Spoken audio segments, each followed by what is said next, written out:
Guys, magandang umaga po sa ating lahat at sa ating taga-subaybay po. Meron po tayo ditong Honda Beat FI B1 po. Ito po ay gamit ng isang lalamove. Nagkaroon po ng problema yung motor niya sa bandang Pasig. Ngayon po, hindi siya stock up na po yung gulong niya sa likod. Hindi na po umikot. Kahit paanda rin po patakbuhin, hindi na rin siya na umiikot at namamatay na yung gulong.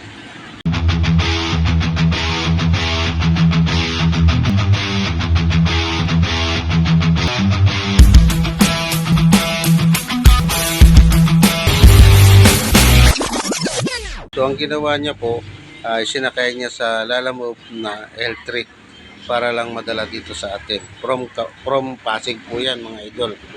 So ngayon, 1 minute 37 seconds later. Ngayon po, bubuksan natin siya para makita natin kung anong naging problema ng kanyang panggilid at hindi pag-ikot ng gulong.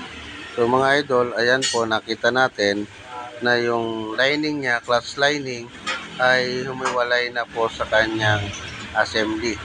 At ayun, nakatutok na po doon sa mismong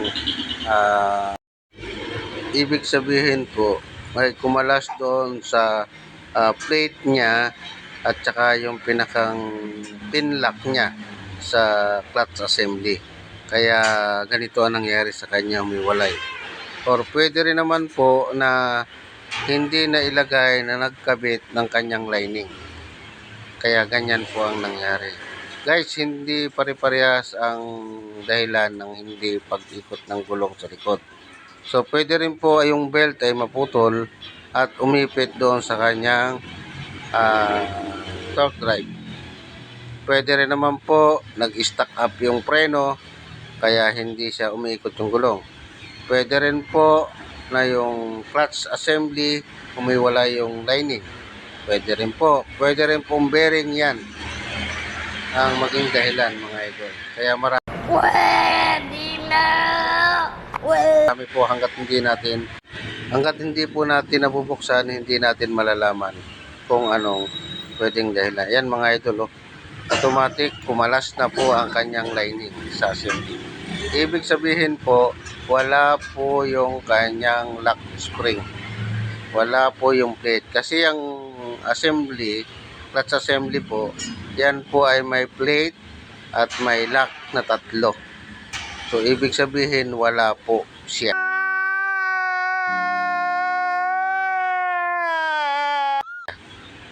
Imposible pong matanggal basta-basta yan kung may lock. So, ayan po mga idol, ang nakalas natin, ito na po ang naging resulta. Kita nyo, nagbaklasan lahat siya, naglaglagan. Ibig sabihin po, wala ang lock niya.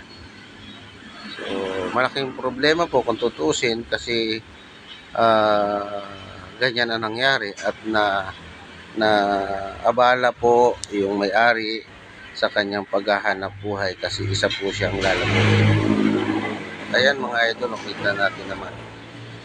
Hindi basta kakalas ang lining natin sa assembly. At kulang pa po yung kanyang clutch spring. So may clutch spring naman po tayo ditong may palit. Ang wala po tayo yung pinakang plate niya at saka yung dalawang circlip niya. Ayan po mga idol. So wala siyang circlip. Dapat may lock din yan, may plate, may clip na tatlo ang kailangan niya. Kaya yan po ang dahilan ng pagkakalas niya. Ang ganda pa po ng brand niya. Ayan. So yan po ay hindi pa natin ikakabit kahit meron po tayong pangkabit, panlagay. So aantayin muna po natin yung may-ari para malaman nila kung anong naging dahilan ng kanilang motor. At tingin ko bago lang yung lining, bago lang yung clutch assembly. Kaya may posibilidad po na nagkaroon ng konting error dito.